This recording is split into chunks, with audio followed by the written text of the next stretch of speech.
If you're like me and just don't have the time to go shopping for clothes, then you're going to love Stitch Fix. Stitch Fix is an online personal styling service that finds and delivers clothes, shoes, and accessories to fit your body, budget, and lifestyle. When you sign up on StitchFix.com, you'll fill out a quiz that asks you about your sizes, what styles you like, how much you're willing to spend, stuff you don't like. They really want to get to know you and your style so that they can give you items you'll actually wear. Then you'll be paired with your very own personal stylist who will handpick 5 items to send right to your door. Then after you try the pieces on, you only pay for what you want to keep, and then you return the rest for free. Shipping, exchanges, and returns are always free. There's no subscription required. You can sign up to receive scheduled shipments or get your fix whenever you want. Stitch Fix's styling fee is only $20, which is applied toward anything you keep from your shipment. Get started now at StitchFix.com/scary, and you'll get an extra 25% off when you keep all 5 items in your box. That's StitchFix.com/scary to get started today. StitchFix.com/scary. Hey, I'm Sapphire. Want to hear something scary? The Gruagach. The following is based on a true story submitted by Captain. Back when I was around 10 years old, I was growing up in rural Scotland with my mom and my little sister, Amelia. There wasn't much to do out in the grasslands, so we'd chase each other around the house and come up with little games to play. But when Amelia turned about 7, she became a bit distant to me. Not like she hated me, but instead she was focused on something else. I approached her about it one day, and she explained that she has to play with her friend Tom too, or else he gets jealous. I assumed Tom was her imaginary friend. One day I was reading in my room when my mom burst through the door enraged. "Elizabeth, did you eat all of my honey? Those jars are not cheap. I specifically told you it was for special occasions only." "It wasn't me." "I did, Mom," my sister said as she entered my room.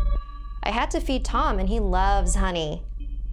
"Amelia, if you wanted some honey, you should have just asked and I would have given you a little bit. There's no need to make up stories, okay?" "But Tom loves it. Look, I'll show you." My mom and I followed Amelia into her room. She pointed under her bed. "This is where Tom lives." My mom nervously crept down underneath the dark bed and looked around.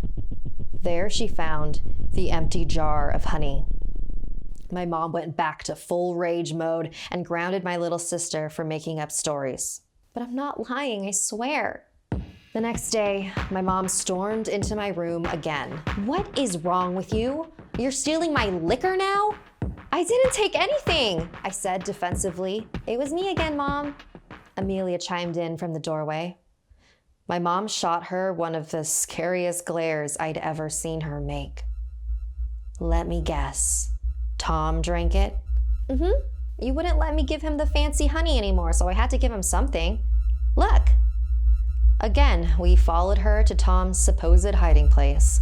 And sure enough, underneath Amelia's bed were the empty liquor bottles. My mom was furious. She thought my little sister had actually drank the booze herself. My mom grounded her for the remaining of the year, and my sister cried all night. She asked me if I believed her, and honestly, I wasn't sure. I mean, I knew she didn't drink the alcohol herself. If she had, she'd be dead. And I didn't think she was stupid enough to pour it all out in the name of her dumb game. But I told her I believed her. My sister and I went to the same school. During class the next day, I got called to the principal's office. Apparently, she had gotten in a fight during recess and ended up getting hurt pretty bad. Some so-called friends pushed her over onto a rock, and she had to be rushed to the hospital. They tried to reach my mom but couldn't get a hold of her, so they asked for me to go to the hospital with her. I immediately rushed over to make sure my sister was okay. She was pretty beaten up. It was really tough to see. "I'm so sorry, sis. It's not your fault. It's Tom's." She explained that since she couldn't give him treats anymore, he was making all her friends hate her. I couldn't believe what I was hearing. She was seriously still talking about Tom. Once my mom got to the hospital, I walked back home to do homework. Now, I don't believe in spirits or anything like that, but I thought, what if Amelia was actually interacting with something neither me nor my mom could see? I decided to do a brief online search. I typed, "invisible friend who eats honey and liquor." I honestly didn't expect to find anything, but I came across a site that talked about something called a Gruagach. They were invisible house spirits that were helpful as long as you gave them what they want, typically expensive items such as honey or liquor. I couldn't believe it. Maybe that's who Tom was. I continued reading. However, if you make them angry by not offering them gifts, they will cause major harm. Never name a Gruagach, for they will become permanently attached to you. If you manage to attach one to yourself and then refuse to pamper it, it will wreak havoc on your life. Not only that, it will make up for the lost help by stealing the host away as a slave. Oh no. When my mom finally came home, I told her about everything I had read. I tried to tell her that if we pissed it off anymore, it might take Amelia away as a slave. But my mom wasn't having it. "I'm very tired and stressed. Please don't make things worse." A few days later, my sister was okay enough to come home from the hospital, but she had to stay in her room again until she was fully recovered. "I can't stay in here. Tom might take me away. I haven't fed him in over a week." But my mom ignored her complaining and locked her in her room for the rest of the day. Later that night, my mom went to check on Amelia. She wanted to apologize for being so cruel earlier. But when my mom opened the room, Amelia wasn't there. She checked the closet, underneath the bed. There was no sign of Amelia anywhere. Mom called the police and waited in the living room. "Mom, you don't think that maybe..." "Elizabeth, please. Not now." The police inspected our house and said they couldn't find any signs of anyone breaking in or running away. But they were going to continue looking for Amelia. My mom left the house shortly after that. She said she needed some fresh air. She told me to stay home until she got back. So I stayed in my room until night. When I was about ready to go to bed, I heard something coming from my sister's room. I opened the door and found my mom on the floor, in tears, surrounded by dozens of honey jars. She was calling underneath the bed. "Please, I just want her back. Please just give her back. Please, Tom."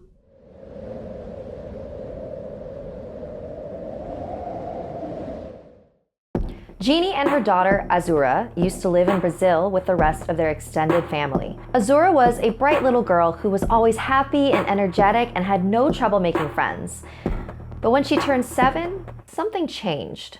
She was no longer interested in playing with her friends and became cold and distant to everyone, including her mother.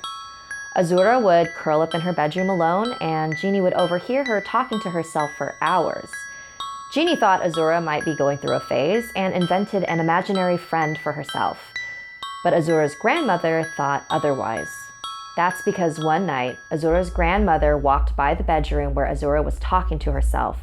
She stopped in the doorway and looked into the room and screamed. Azura turned and hissed at her grandma like a rabid animal and crouched on all fours, growling deeply. Her grandmother ran out of the room and locked the door from the outside. "Jeannie, you have to call the priest now. There is a demon in this house." Jeannie is not a religious woman. She thought her mother was being a little dramatic, but nevertheless, she called a priest to come over to the house. He arrived the next morning and the grandmother explained what she saw. There was a demon with big bat wings and cloven hooves. Its skin was dark and scaly and its hands had giant talons. Jeannie just snickered at this description. The grandmother unlocked the door, and there was Azura, crying hysterically. "Don't go! Don't go! Please don't go! No, please don't go! Don't go! Don't go! Don't go! Please don't go!" The moment he saw this, the priest dropped his Bible and rosary and closed the door. "That's no demon. That's a mancha chico." "A what?" It is a creature that is born from a demon and cursed without love. They seek out mortals to love them and attach themselves to those who show them kindness." Genie laughed. This was absolutely ridiculous. When they fall in love with a human, they truly care for them and keep them safe, but for a price. In return for their devotion, the Mancha Chico will gain possession of the human soul in the afterlife. We have to save her. The priest re-entered the bedroom and said a prayer. When he came out of the room, Genie saw Azura sleeping peacefully in her bed. A few days later, Genie was about to run some errands and Azura stopped her. "Don't leave." "But sweetie, I need to buy us some." "Please." Genie was a little freaked out by how sincere her daughter was, so she stayed home. Later that day, when they were watching the news, they learned that there was an active shooter at the nearby mall, the mall that Genie was going to go to. "Why did you make me stay home?" "Chelizo told me to tell you. He doesn't want me to be sad, so he will help me keep you safe." There were multiple instances like this when Azura would tell her mother to avoid a certain area, only to later discover that it could have saved her life. And Genie wasn't the only one who was experiencing good luck. Azura's school bullies had stopped picking on her and began apologizing to her and giving her gifts. Azura was hit by a car on the sidewalk and flown into a gutter, but walked away without a scratch. Azura's little sister was diagnosed with a terrible skin disease, only to have it completely healed a few weeks later. To Genie, it was all just good luck. But according to Azura, this was all because of Chelizo, her demon. Years had gone by and Azura was now 15 years old. Genie found it a little odd that her daughter had never talked about any school crushes or shown any interest in dating, so she decided to talk to her daughter. "You know, when I was your age, I couldn't stop talking about boys.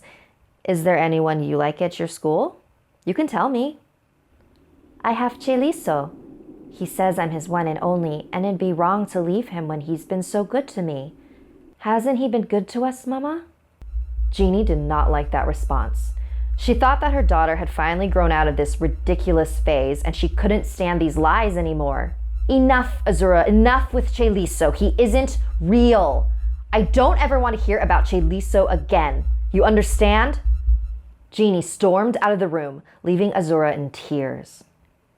After she had cooled down, Genie decided to apologize to her daughter. She entered her bedroom and froze. There was Azura, curled up on her bed, but in the lap of a giant demon. He looked just as Azura's grandmother had described years ago. Genie couldn't believe what she saw, but there he was. Chelizo was real. Azura is now 22 years old and only occasionally mentions Chelizo. And Genie will remind her that Chelizo plans to take her soul in the afterlife. "And you're okay with that?" "Of course. Hasn't he been good to us, Mama?" A very special thank you to Genie, Azura, and Chelizo, who, according to Azura, is a fan of Snarled.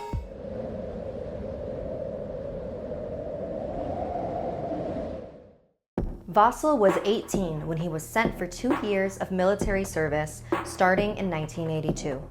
He was dispatched to a border post along the defensive line between Bulgaria and Turkey. His job was border guard, and his main duty was to patrol the electrified border fence. Mostly, it was to make sure nobody left the country during a time of severe restriction of movement under the communist government. His orders were to shoot on sight. No exceptions. One night, he and his best friend Ivan were patrolling the border as usual with their dog. Ivan was a far senior soldier, much larger and stronger than Vassal, with a kind of look only veteran soldiers had. He described the night as still and cold, and the moon shone through the clear sky during the night. There was a light breeze that whistled faintly across the open plains between the two borders. All was well and normal, and their routine patrol was near their end. Much like most days, nothing seemed out of the ordinary, and the two men started to make their way back to the camp. They were almost back to base when, all of a sudden, Ivan stopped. He turned his head to the darkness. "Do you hear that?" Vasil stopped to listen, and his eyes widened as he heard what sounded like singing. The two men listened and listened as the singing continued and seemingly became louder. Vasil stood still, yearning to know who was singing so beautifully. Then, their dog started to growl, softly at first, until it started barking furiously as the singing came closer and closer. Ivan grabbed Vasil. "Listen to me very carefully," he said. "I need you to run back to checkpoint B, get on the radio, and call for reinforcements. Tell them code Siren. They'll know what you mean." "What? Why?" "Do as I say, do you understand?" "All this over some singing? This isn't the Turks or the Americans. This is much more serious than that. Now go!" By this time, the singing had become so loud it was almost unnerving, as if the source was as close as a few meters away. Vasil looked around in panic, gripping his rifle in fear and confusion. Vasil started to run. He knew that the checkpoint was less than a kilometer away and that he could make it there in a few minutes if he really ran for it. Behind him, he heard the barking and the growling of their dog change into whimpers and cries, which was followed by bursts of automatic fire that ripped through the night air. The fire sustained until he had finally reached the radio at the checkpoint. "Checkpoint B to base? Checkpoint B to base. We have a situation here. Code Siren. I repeat, code Siren. Requesting immediate reinforcements. Over." "Base to checkpoint B. Reinforcements are inbound. What is your status update? Over."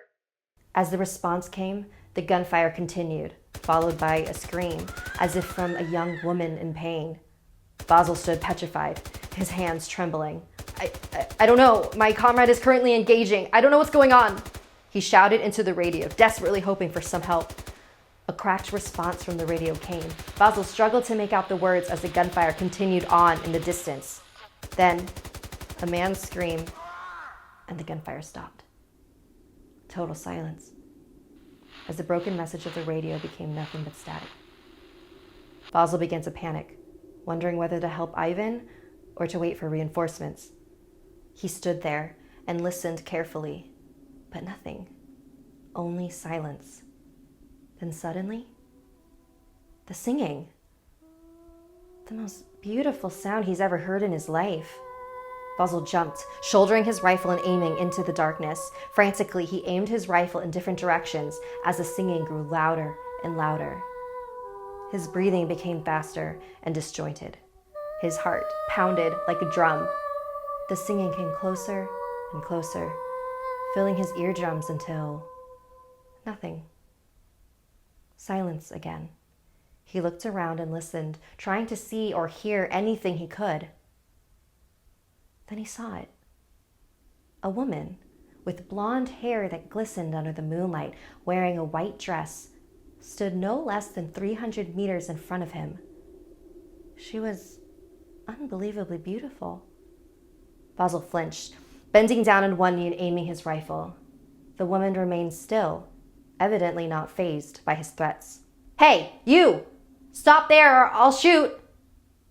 No response. He wondered, why would she be here? By herself, on the border? Was she a spy? Or a defector? Maybe I should go over there and talk to her. No! He re-aimed his rifle. Her eyes glowed in the shadows like a cat's in the night. The eerie yellow hue was both terrifying and alluring. Maybe she needs my help. "No!" He shouted at her. "Last chance! You surrender or you die!" Again, no response. He opened fire. A full magazine later, and the woman was lying on the floor, dead. He went to examine the corpse just as reinforcements turned up. But when he got up close, there was no body. No blood trails, no drag marks, nothing. Where did she go? Neither Ivan's nor the dog's bodies were ever found either. What was found were bullet casings and Ivan's rifle left in the mud. The next morning, Vasil told his mother about what had happened. She gave him a tight hug. "Do you realize how much danger you were in? You encountered a Samodiva." According to his mother, they are ancient Bulgarian nymphs that seduce men with their enticing singing voices. Once they lock them in a trance, they take them away as slaves and torture them to death. Had it not been for Ivan, you would not have lived to tell this tale. Oh, I'm so happy you're safe. Do you want more Something Scary? You can listen to the extended version of this episode over at Apple Podcasts. The link is in the description below.